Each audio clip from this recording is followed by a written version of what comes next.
You know, let me tell you a story of Palantir that it will answer your question. So, yo, this man said, hold up. I'm about to make y'all so rich in 5-6 years. Let me just tell y'all the story to shut up and just hold the damn stock.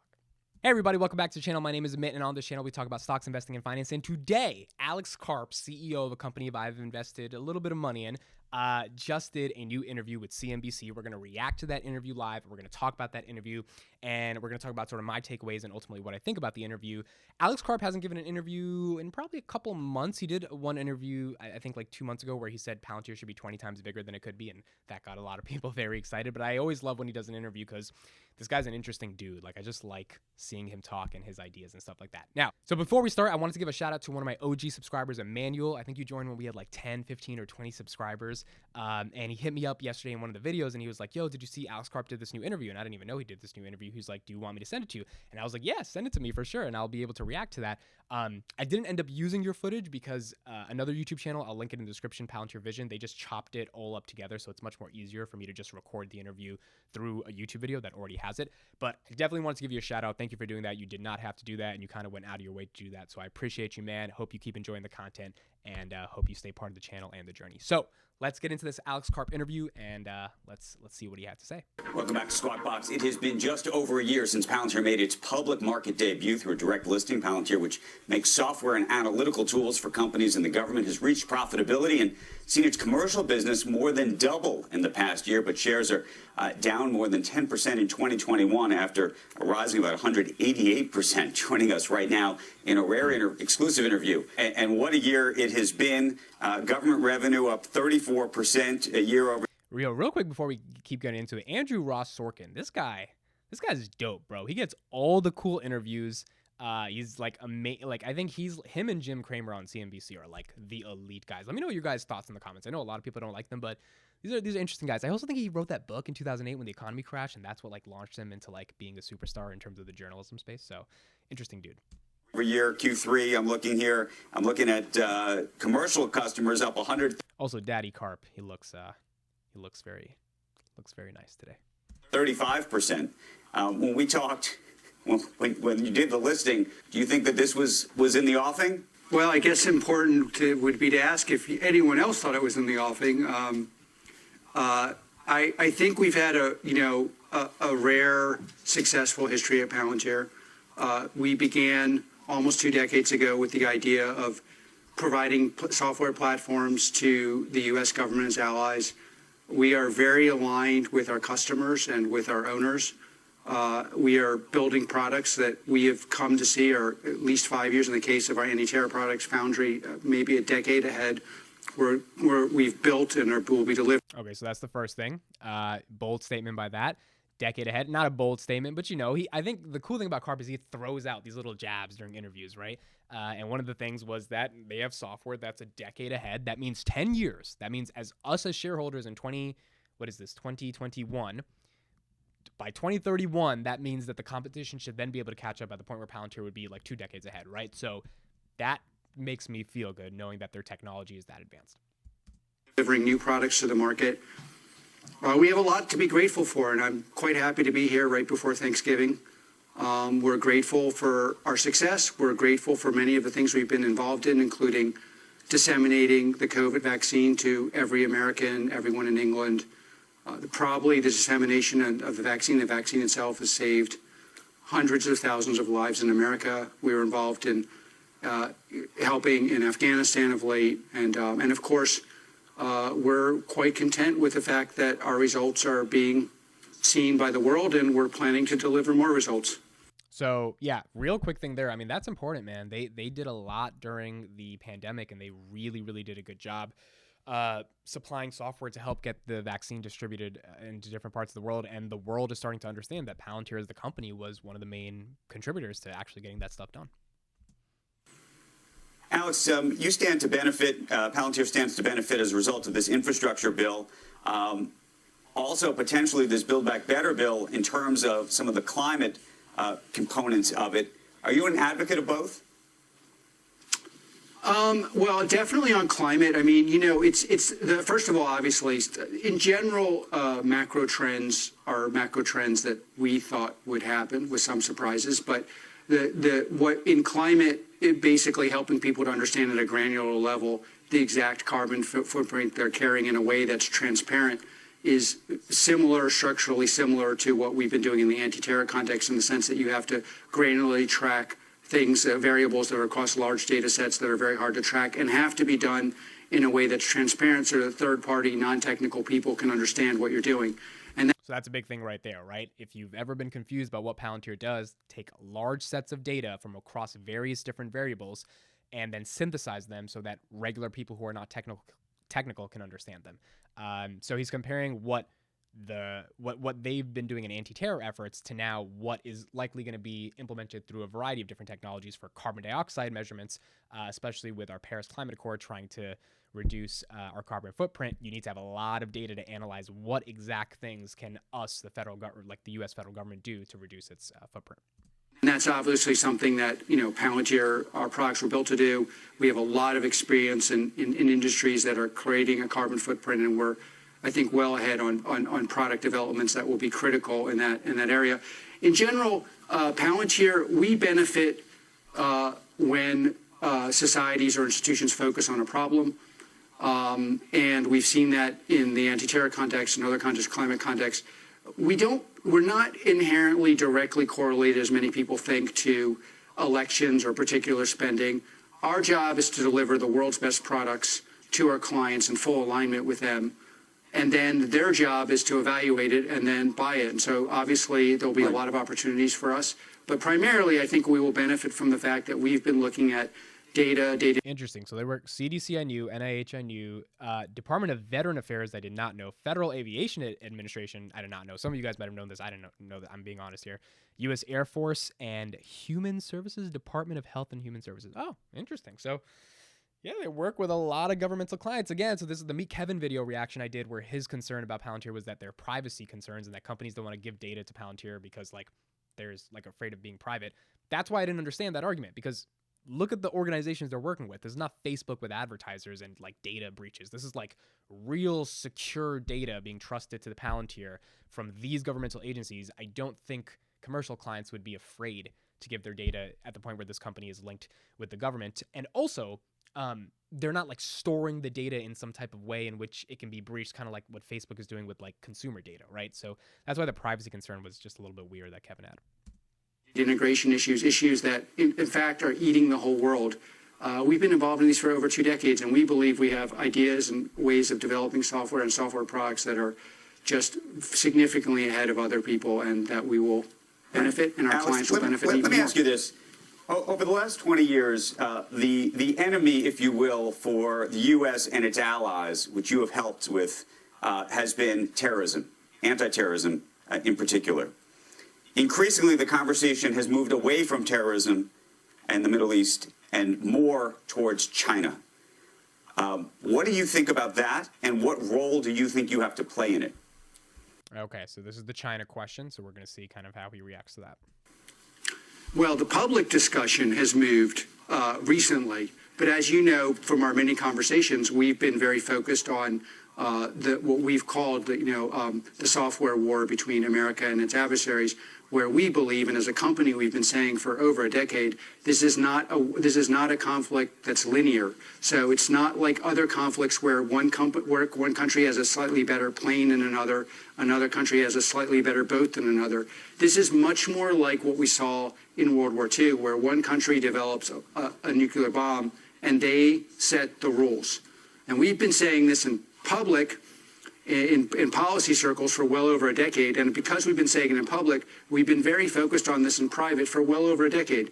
And a lot of the development on Palantir on the software end doesn't see the public eye for obvious reasons. But we've been very focused on what's generically called AI in the conflict or war setting for a long time. Yo, I really love what he just said, right? So he's kind of saying all of y'all, y'all get your little fancy AI term that you can use when you're trying to, figure out how to send more ads and optimize advertising on social networks and use that type of artificial intelligence. He's like, fam, my artificial intelligence, Palantir's AI shouldn't even be called AI. It should be called triple AI because it's elite. That's basically what that's the interpretation of what he just said. Additionally, his argument is look, We've been working on this for a while, especially in the war type of setting, right? So like when you're in a war and you need to have a lot of data to interpret how to move within that war, he's like, we've been working on that for a decade, and that's not just AI, that's a different type of advanced thing. And this is why, bro, this is why I'm happy to be a Palantir shareholder, because I'm like, yo, like, they've got tech that's elite. Just like Amazon had to go from 20 to like 100 before people really saw its potential and stuff way back in the day. I think this is where we're at right now, man. He's just like, yo, we've got something elite, and y'all don't get it yet because y'all think we're just talking about a software service that's mixed with AI. It's like, no, bruh, this is serious. Building on innovations we'd already built, the ways in which we work with data in bulk, and then data at the edge. And so as part of this conflict, our basic thesis was this is a winner-take-all conflict. The U.S. and its allies must have the best software in the world. We battled with Silicon Valley about this. Silicon Valley, I think, has changed somewhat. But we were well ahead of telling people externally, this is something we need full alignment on. And obviously, internally, we occasionally listen to ourselves, and we've built what we believe are highly differentiated products, both on bulk data sets using machine learning and next-generation AI in a war setting. Alex, and also, yeah. I was just going to say, you've been, though, very critical of other Silicon Valley companies that have stayed in China. A number of Silicon Valleys have left China. But what do you think of those that are still doing business in China? The biggest, of course, is Apple. You know, we believe. So I'm interested to see what he says here, because I wonder if Apple and Palantir may work together one day. And CEOs have to be very careful here, right? Because if Apple wants, so for example, when Apple makes their electric car, right? I actually did a video on that. You guys can check it out. They might want to interpret a lot of the data they have to make that car fully autonomous, which is the video I made. Like, they really want to have a fully electric autonomous vehicle. Guess whose software might be able to actually interpret that data? Palantir, right? So they might have a working relationship together. Now, it's going to be interesting. I haven't seen this interview before, how Alex deals with this question. Does he answer it in a nonchalant way, a generic way, an aggressive way, or does he lay back because he wants business from Apple, because that would be a gigantic contract if that were to happen? Let's see. I mean, I don't know. I guess we're going to find out. Even Palantir, in full disclosure, if a company wants to work in an adversarial country, I just think they should work there and defend it. You know, at Palantir, we have our views. Many times those views have been very controversial. We picked up and moved to Denver because our views were too controversial in Silicon Valley. We are an international business. We defend the U.S. government. We defend Western governments all over the world. We have a massive business all over Europe. We have a massive business in the Middle East. We have certain values we stand by. If you want to work in China or in any other country that is adversarial or not adversarial to America, you should disclose it and defend it. Our view, though, is slightly different. You should work wherever you can ethically justify internally and externally. However, if you do not work with the U.S. government, you should disclose why you're not working with the U.S. government and why you're working with other governments that are adversarial to the U.S. government. Okay, that's really interesting, right? So his interpretation is like, look, Apple can do whatever they want. They just have to be ethical they just have to do two things. A, they have to disclose why they're working in China. So, you know, that's Apple's business. That's not our business. Let them disclose why. I do believe, and he's saying from his perspective, I do believe they think they should disclose. And B, they have to ethically justify. Now, this is an interesting thing, because I took a class on business ethics in college. It was a horrible class because the professor wasn't that. I mean, the professor was okay, but nonetheless, business ethics is a very complicated term, right? You don't just learn business ethics by giving people a scenario to think of. Business ethics is a very complex, intricate process. Because as a Nike shareholder, you want your shares to rise. But when you realize how the shoes are being made, you feel bad. What is the ethical situation to do there, right? It's complex. It's not that simple to just figure it out. So he's saying, look, you have to have an ethical relationship to the place where you work, given the external environments that exist in your place of work, which is probably why they moved to Denver, because they were so tired of Silicon Valley. And his approach is not saying Apple's bad or Apple's good. So I think he's leaving a door open for a contract potentially one day, which is good. Good CEO. I think he's just saying, look, we defend that we don't want to work in those places, and here's our ethical justification for it. And that's our defense. And that's why they work across the world with other governments. And that's been our position. We, of course, at Palantir are very proud to develop products that make the Western world stronger, and we hope that those products put us in a position where we decide what the ethics of the world will be. We, America and its allies, not just in America, and therefore influence the world in a positive way. So, I mean, that's his approach, right? This has been an approach. I did a video on Alex Karp a while ago as well. He believes that the Western Hemisphere and the values of the West, democracy, freedom of speech, individual expression, all that stuff, like the ability to not have dictators tell you what you can or can't do, those values are what the goal of the company is to create products for, to protect, and then ultimately permeate across the world. And I can kind of agree with that. Like, that's kind of a good thing if freedom of speech was everywhere. And if Palantir is a company that's having an impact on making sure we can protect freedom of speech and then get it out into the world by using AI, machine learning, data intelligence to recognize those problems and then solve those problems, you know, it's a pretty impactful company. You can understand how impact influences his thinking of the company. Alex, you have left Denver. You have left Denver. You've left California to go to Denver. A number of big companies, including Tesla, have now moved their headquarters to Austin. Long term, what do you think happens to California? And what do you think is happening in terms of this larger trend? Well, I mean, honestly, I think people leaving will help California quite a bit because in reality, California has a lot of advantages for building tech, and America is still the strongest tech nation in the world, certainly if it comes to software, enterprise software, technology broadly defined. But California needs competition. And by the way, we didn't leave primarily for economic reasons. We left because it became a monoculture politically. I mean, I happen to be progressive, but we believe in a culture where everyone gets to have an opinion and where people get to defend their opinion. I think this will help California quite a bit long term. Short term, it's a huge problem. I wanted to ask you about the stock, which of course is done. All right. So on that question, nothing too crazy. He was just like, look, we left California because we were tired of being in an echo chamber. Now let's get to the stock price. Quite remarkably, but I want to read you something and get your feedback on it. This is an analyst who wrote the following. On one hand, Palantir exceeds its own growth estimates, expanding its contractually secured revenues rapidly. Further, the business model is highly scalable, resulting in significant margins. On the other, bears are not wrong to criticize Palantir's cash-burning problem and excessive stock-based compensation, which keeps diluting shareholders to oblivion. All right. I don't know if you guys watch this. This to me is like, you know, when I was little, I liked watching movies. You know, I got excited for it. This is at 24. This is what I get excited for now. What is the CEO of the company that I put 25 grand in, 25,830? I'm probably gonna put another grand in tomorrow because this dip is ridiculous. Gonna say about this damn dilution problem. This is how your life changes when you get older. This is the stuff that excites you now. All right, let's get into it.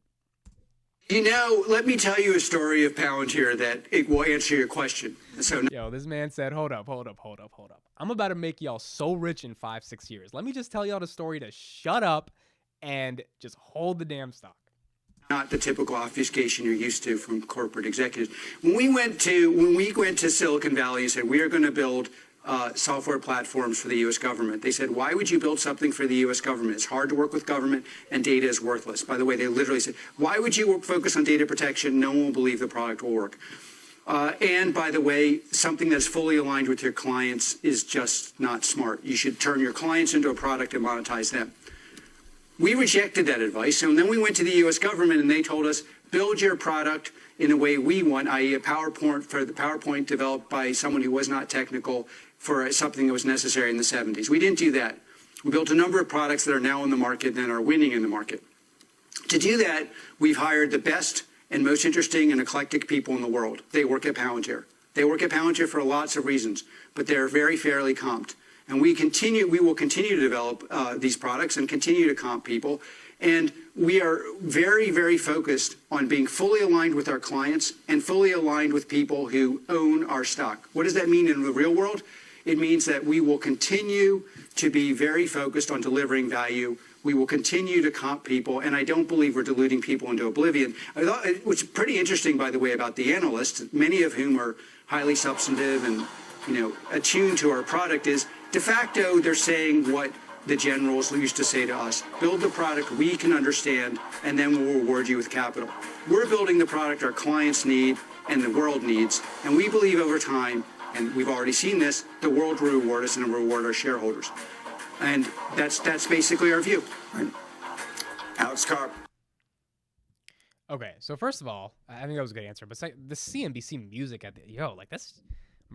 that's annoying. Like, can y'all just not do that? Like, I'd rather him interrupt him versus have that music come when he's trying to give the answer to the most critical question. Also, that question should have been asked much earlier because, like, that's an important question. That's the question we care about. Anyway, I think it's a good answer, right? I think the thing he said at the end, he was like, look, the analysts are saying the same things that people told us before for why it wouldn't work. And guess what? We stuck to our guts. We had conviction in the belief. and now it's working, and people are getting rewarded for that.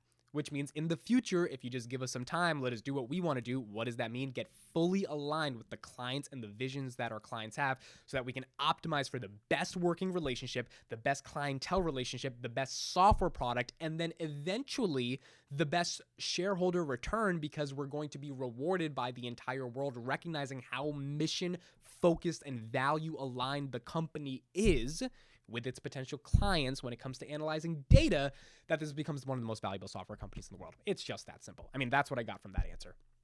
He was just like, look, we're going to do it, and you can either hold the stock or not hold the stock, but we're going to compensate people correctly for doing it because we need that high level of talent in Palantir. And because of that, eventually the stock is going to grow based on what we're doing. I mean, that made me feel very confident. I don't see this becoming a $7, $8, $9, $10 stock or some ridiculous stuff people are saying. I see it eventually becoming a $40, $50, $60, $70, $80 stock, relatively in the next 5, 6 years, just based upon the fact that they know what they're doing. They know what their mission is. They've done this for 20 years. That's how they got to this point, and they're just going to keep doing it. And there's no one else really beating them other than them doing what they got to do. So yeah, that's my interpretation of this interview. I hope you guys enjoyed it. I enjoyed it as well. It's crazy as we get older. This is the stuff we look forward to versus like nice movies. Like I look forward to this Alex Karp interview of the CEO. So always cool stuff to know. Let me know your thoughts on this interview in the comments. Let me see, and let me know if you guys watched it. Also, let me know what other videos you would like on Palantir and other stocks, because I want to also talk about some other stocks in the world, and I have a couple of ideas. SoFi is one of those stocks that I'm thinking about talking about since it has some buzz, and because it's at a really good price right now, like 17, and I'm like, is this a good price or is this a bad price? I don't know, so I want to do some analysis on it. But anyway, yeah, that was my interpretation and reaction to Alex Karp. Thank you guys for watching. My name is Amit. This is the Daily Business Show, and as always, I'll see you. Just because